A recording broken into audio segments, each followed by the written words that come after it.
이제 말씀을 전하겠습니다. 세례 요한의 별명은 광야에서 외치는 소리였습니다.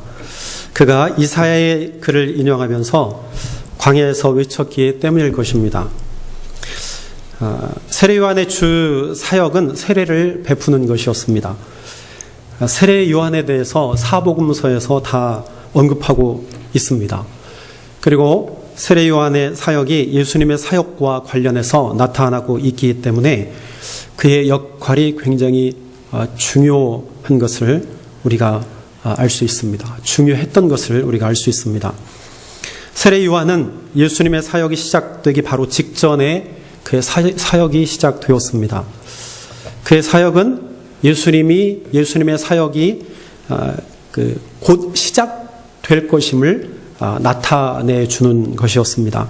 바꾸어서 말하면 예수님은 그 복음의 사역을 시작하려고 준비하시면서 어떠한 징조를 기다리셨습니다. 그 징조는 요한이 나타나서 광야에서 외치는 소리였고 그가 베푸는 세례였습니다. 그러니까 외치는 소리와 베푸는 세례를 보고 예수님께서 내가 이제 사역할 때가 되었구나 라고 예수님께서 알게 되셨습니다. 그래서 예수님은 세례 요한에게 가셔서 세례 요한으로부터 물 세례를 받으셨습니다. 세례 요한은 본문 3절에 이렇게 말합니다. 광야에서 외치는 자의 소리가 있어 이르되 너희는 주의 길을 준비하라 그가 오실 길을 곧게 하라. 이 말씀은 이사야서 40장 3절에 나오는 말씀입니다. 이것을 인용하여서 그가 선포하며 그의 사역을 시작했습니다. 말씀뿐만 아니라 말씀만 증거한 것이 아니라 세례 요한은 실제적으로 광야에서 살았습니다. 오늘 본문 4절에 보면 이렇게 말합니다. 이 요한은 낙타털 옷을 입고 허리에 가죽들을 띠고 음식은 메뚜기와 석청이었더라. 1절에 보면 유대 광야에서 전파하였다라고 말하고 있습니다. 실제적으로 그는 광야에서 머물렀고 그가 사역할 것을 그가 준비했습니다. 이때가 바로 내가 사역할 때라는 것을 그가 묵상을 통해서 기도를 통해서 훈련을 통해서 그가 깨달았습니다. 그리고 또한 본문은 세례 요한을 엘리야처럼 묘사를 하고 있습니다. 세례 요한의 모습을 열왕기하 1장 8절에서 동일하게 언급하고 있는데요. 허리에 가죽띠를 두른 그런 모습, 이러한 모습은 열왕기하 1장 8절에 나오는 엘리야의 모습과 동일합니다. 말라기 4장 5절에 보면 이렇게 말씀합니다. 보라, 여호와의 크고 두려운 날이 이르기 전에 내가 선지자 엘리야를 너에게 보내리라. 말라기 선지자의 말씀이죠. 그래서 당시 유대인들은요, 메시아가 오기 전에 엘리야가 먼저 올 것으로 생각을 했습니다. 허리띠를 띠고 또 광야에서 사는 자처럼 엘리야가 반드시 먼저 와서 주의 길을 알릴 것이라고 생각을 했어요. 그래서 메시아를 기다리기 전에 사람들은 누굴 먼저 기다렸다? 엘리야를 먼저 기다렸다는 것이죠. 제자들도 이러한 마찬가지의 생각을 하고 있었습니다. 마태복음 17장 10절에서 13절에서 보면 제자들은 예수님께 질문을 해요. 왜 서기관들이 엘리야가 먼저 와야 합니까? 왜 그렇게 이야기를 합니까? 왜 먼저 엘리야가 와야 된다고 서기관들이 이야기합니까? 그렇게 묻습니다. 그때 예수님께서 이렇게 말씀하세요. 엘리야가 이미 왔다. 그런데 사람들이 그를 알아보지 못하고 임의로 대했다. 라고 예수님께서 말씀하세요. 그 이야기를 들은 제자들은요, 그때서야 그 엘리야가 세례 요한이다 라는 것을 그제서야 제자들이 깨닫게 됩니다. 그러니까 메시아가 오시기 전에 미리 와야 하는 엘리야는 세례 요한이었던 것입니다. 요한은 이사야 선지자의 예언의 말씀대로 광야에서 온 백성들을 향해서 외치면서 주의 길을 예비한 자였습니다. 그리고 많은 사람들에게 세례를 베풀었습니다. 세례 요한은 사실 당시에 많은 사람들, 즉 많은 제자들을 거느리고 있는 스승이었습니다. 그를 따르는 사람들이 많았습니다. 혹자는 제자들 중에서도 예수님의 제자로 따라간 사람이 있다라고 이야기합니다. 그는 하나님의 뜻에 따라서 예수 그리스도의 사역을 예비하고 준비하고 선포한 자입니다. 진정 엘리야처럼 광야에서 주의 길을 예비했던 사람입니다. 그러나 그는 교만하지 않았습니다. 그는 자만하지 않았습니다. 그는 겸손했습니다. 왜? 자기의 사역은 거기까지라는 것을 그는 알았기 때문입니다. 메시아의 길을 예비하는 것, 준비하는 것, 미리 하나님의 말씀을 선포하는 것, 나는 거기까지다. 그래서 예수님께서 세례 요한이 그 세례를 베푸시는 그 장소에 오실 때에 요한복음 1장 29절에 보라, 세상 죄를 지고 가는 하나님의 어린 양이로다. 요한은 그렇게 말할 수 있었습니다. 그가 만약에 교만했더라면, 그가 그의 사역을 망각했더라면 예수님을 하나님의 어린 양이라고 고백할 수가 없었겠죠. 그는 자신의 사역을 분명히 알고 있었습니다. 나는 그저 준비하는 자, 주의 길을 예비하는 자, 평탄케 하는 자. 그래서 그는 자신을 드러내기보다 예수님을 더 높여 드렸던 것을 우리는 보게 됩니다. 그러면 오늘 본문에서 세례 요한이 전파한 말이 무엇일까요? 주의 길을 예비하면서 백성들에게 선포한 말씀이 있습니다. 그가 주의 길을 준비하며 그가 오실 길을 곧게 하라고 하는 그 증거의 말씀이 무엇일까요? 첫째는 회개하라는 것입니다. 오늘 본문 2절에 이렇게 말합니다. 회개하라, 천국이 가까웠느니라. 여기서 회개하라는 말은 헬라어로 메타노이아라는 말을 번역한 것입니다. 회개라는 말은 어떤 잘못에 대해서 뉘우치는 것, 고치는 것, 생각을 고치는 것, 그런 뜻을 가지고 있습니다. 방향을 완전히 바꾸는 것, 전환하는 것, 고치는 것, 그것이 바로 회개입니다. 그래서 하나님께 회개한다는 것은 죄에 대한 회개인데, 마음으로부터 죄를 뉘우치고 입술로 그 죄를 인정하고 하나님 앞에 고백하는 것, 그것이 회개입니다. 더 나아가서 내 죄를 돌이켜서 말씀대로 내가 살겠습니다, 결단한 것, 하나님 앞에 고백하는 것, 그것이 회개라고 말할 수 있습니다. 즉 마음의 변화를 회개라고 말할 수 있어요. 사실 세례 요한이 전한 이 회개하라는 말은 예수님이 전하신 말씀과 똑같습니다. 예수님도 마태복음 4장 17절에 회개하라, 천국이 가까웠느니라 라고 말씀하셨어요. 이 말씀을 하시면서 그의 공생애를 시작하신 것을 볼 수 있습니다. 우리가 하나님 앞에 나아갈 수 있는 가장 첫 단계는 회개입니다. 내 죄를 하나님 앞에 고백하는 회개입니다. 죄를 해결하지 않으면 하나님과의 관계가 회복되지 않기 때문에 이 죄를 해결해야 돼요. 그래서 하나님 앞에 나의 죄를 솔직하게 고백하고 자백하여서 용서받는 것, 그래야 하나님과의 관계가 온전히 재정립된다는 사실입니다.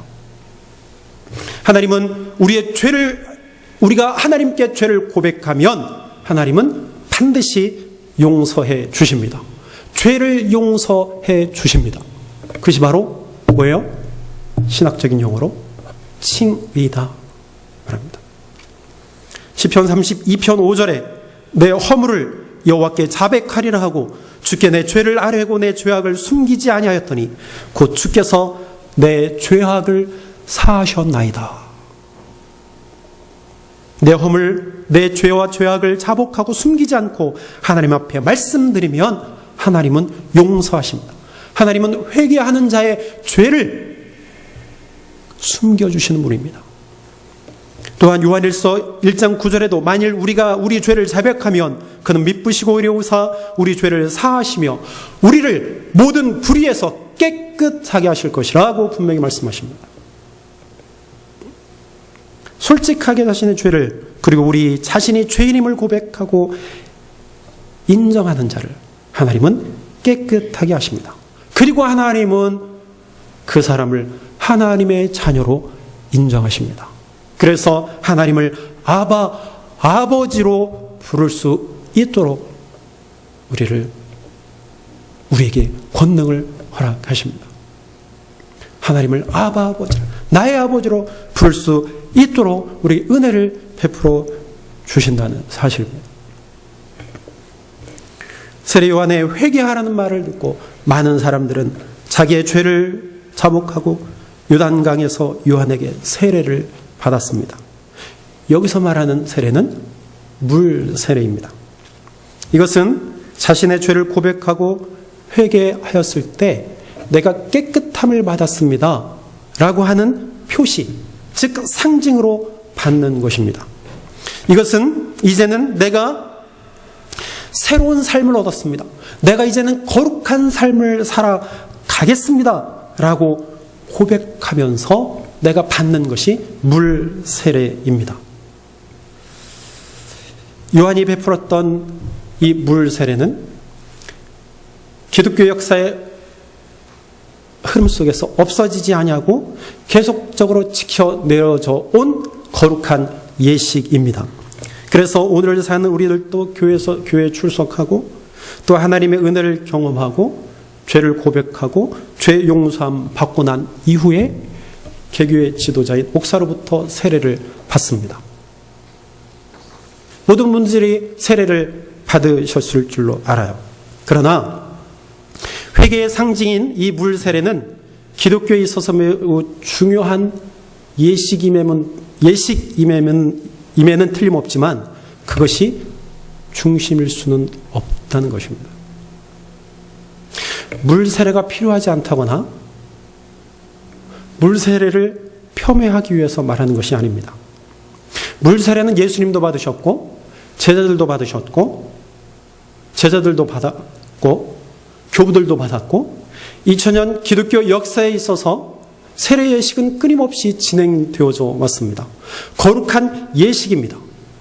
그리고 이 예식은 우리 교회에서 중요한 하나의 예식으로 끝까지 지켜져야 할 것입니다. 그러나 이 예식은 교회에서 중심일 수 없다는 사실입니다. 그러면 왜 물 세례가 중심일 수 없는 것일까요? 우리가 이러한 물음을 던지면서 요한이 전한 다음 말씀을 보겠습니다. 두 번째 요한이 전하는 말은 회개에 합당한 열매를 맺으라는 거예요. 회개하고 세례를 받았다면 이에 합당한 열매를 맺으라고 우리에게 말씀하고 있습니다. 이것은 회개에 따르는 삶의 근본적인 변화를 추구해야 한다는 말이에요. 본문 7절에 이렇게 말합니다. 요한이 많은 바리새인들과 사두개인들이 세례 베푸는 대로 오는 것을 보고 이르되 독사의 자식들아 누가 너희를 가르쳐 임박한 진노를 피하라 하더냐 이렇게 말합니다. 강력한 말씀이에요. 바리새인들과 사두개인들은요 율법을 연구하고 가르치는 자들이에요. 항상 말씀을 곁에 두는 사람이었습니다. 바리새인들은 신앙을 지키고 정결한 삶을 살아가려고 굉장히 애쓰던 사람들입니다. 사실은 그것으로부터 출발한 무리들입니다. 그러나 그들은 점차 내면보다는 외형적이고 형식적인 모습으로 바뀌어져 갔습니다. 그래서 율법을 정말 하나님의 말씀으로 짓고 자유함으로 순종해야 하는데 그들은 그렇지 못했습니다. 철저히 율법을 지키기보다는 본질에서 사라져서 외형을 추구하고 형식에만 얽매여 살게 되었습니다. 율법을 지키고자 하는 열망과 열정, 열심을 따를 자가 아무도 없었습니다. 그러나 그들의 열심은 내면적인 열심이 아니라 외형적인 열심으로 치우쳤다는 것이죠. 그래서 그들은 교만했습니다. 자만했습니다. 그래서 그것으로 인해서 남을 정죄했습니다. 사두개인들은 어떻습니까? 이들은 주로 권력자들과 부유한 사람들이 많았습니다. 이들은요, 그런데 천사도 부정하고 부활도 부정하는 사람들이었습니다. 굉장히 현실적이었어요. 굉장히 합리적인 사람이었습니다. 합리주의죠. 현실주의자였습니다. 그들은 냉랭하고 경직된 신앙생활을 하는 사람들이었습니다. 바리새인들과 사두개인들 모두는 백성을 저주하고 트집을 잡고 곤경에 빠뜨리는 자들이었습니다.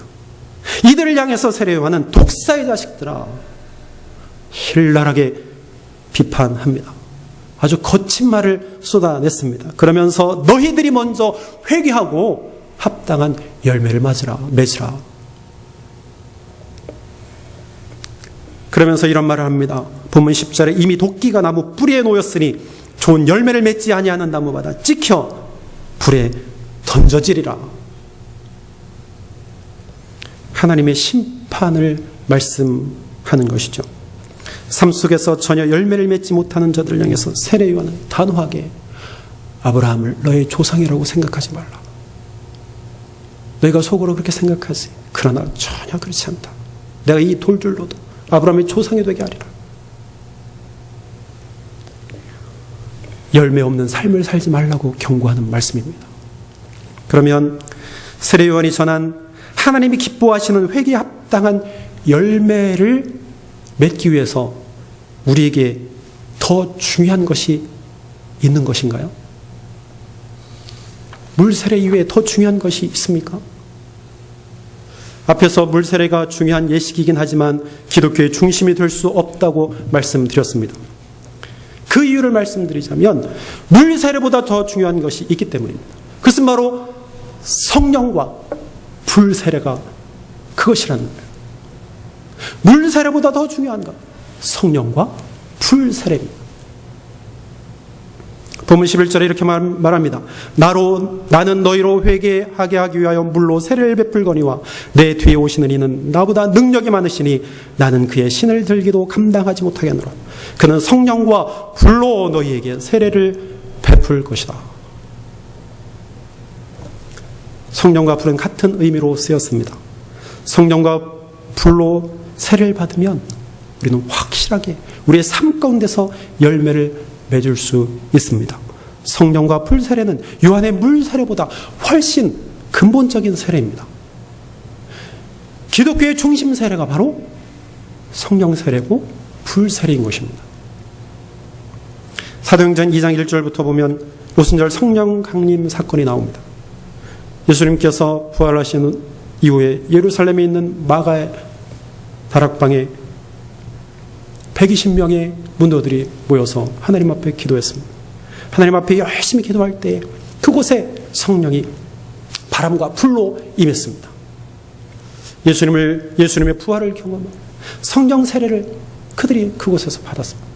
120명의 제자들이 성령 체험을 했습니다. 성령 충만을 입었습니다. 그리고 그들은 나가서 예수 그리스도의 말씀을 증거하기 시작했습니다. 그 가운데서 그들의 사역 가운데서 그들의 삶 가운데서 아름다운 열매들이 맺혀지기 시작했습니다. 베드로가 나가서 하나님의 말씀을 증거할 때 전도할 때 많은 사람들이 주님 앞에 나와서 회개했습니다. 베드로 요한이 성전으로 들어갈 때 그 앞에 앉아있는 안진뱅이가 있었습니다. 그를 향해서 기도했을 때 안진뱅이가 일어나서 걷고 뛰었습니다. 주의 제자는 열방으로 흩어졌습니다. 어떤 사람은 인도로 가고 어떤 사람은 동방으로 가고 어떤 사람은 남쪽으로 가고 어떤 사람은 북쪽으로 가고 서쪽으로 가고 사방으로 제자들이 흩어져서 복음을 증거하고 예수가 그리스도라는 사실을 증거했습니다. 그들을 통하여서 하나님의 복음이 세계 곳곳으로 열방으로 흩어지게 되었습니다. 그들은 목숨의 위협, 그들의 삶의 위기 속에서도 그들의 사명을 놓지 아니하고 하나님의 손을 놓지 아니하고 그들의 사명을 잘 감당했던 것을 볼 수 있습니다. 자, 여러분, 현대 기독교인들은 물 세례만 관심을 가지고 있습니다. 세례교인이 되었으니 모든 것이 다 된 것처럼 생각을 합니다. 틀리지 않습니다. 그러나 그보다 더 근본적인 신앙에 필요한 성령 세례, 불 세례가 있다는 사실을 기억하십시오. 성숙하고 실질적인 회개에 합당한 열매를 맺으려면 성령과 불 세례를 받아야만 합니다. 세례 요한의 물 세례가 죄 용서를 의미한다면 성령 세례, 불 세례는 인간의 연약한 악한 본성을 정결하게 하는 역사입니다. 성령 세례는 물 세례를 받은 거듭난 성도가 순간적으로 죄성으로부터 자유하라는 마음의 정결함을 얻는 은혜입니다. 혹시 나에게는 이런 경험도 없고 믿음도 없는 것 같다고 걱정하는 분들이 있습니까? 아니면 반대로 나는 성령 세례를 받았다고 확신하는 분들이 있습니까? 이것은 물 세례처럼 확연하게 드러나는 것이 아니라서 분별하기 어렵습니다. 그러나 중요한 것은 예수 그리스도를 실질적으로 만났는가 하는 것입니다.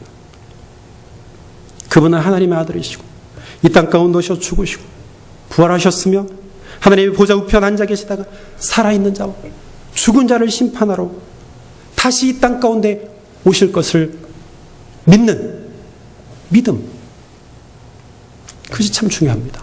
그렇게 사는 자는 하나님만 의존할 수 있습니다. 하나님만 의존하는 자를 하나님께서 구원하시고 참된 생명을 주실 것입니다. 이런 자만이 성령의 임재를 경험하게 되고 성령 세례를 받을 수 있고 성령 충만함을 받을 수 있습니다. 그래야 합당한 열매를 맺을 수 있습니다. 여러분, 2000년 전에 예수님께서 이 땅 가운데 오시고 죽으시고 부활하시고 승천하셨습니다.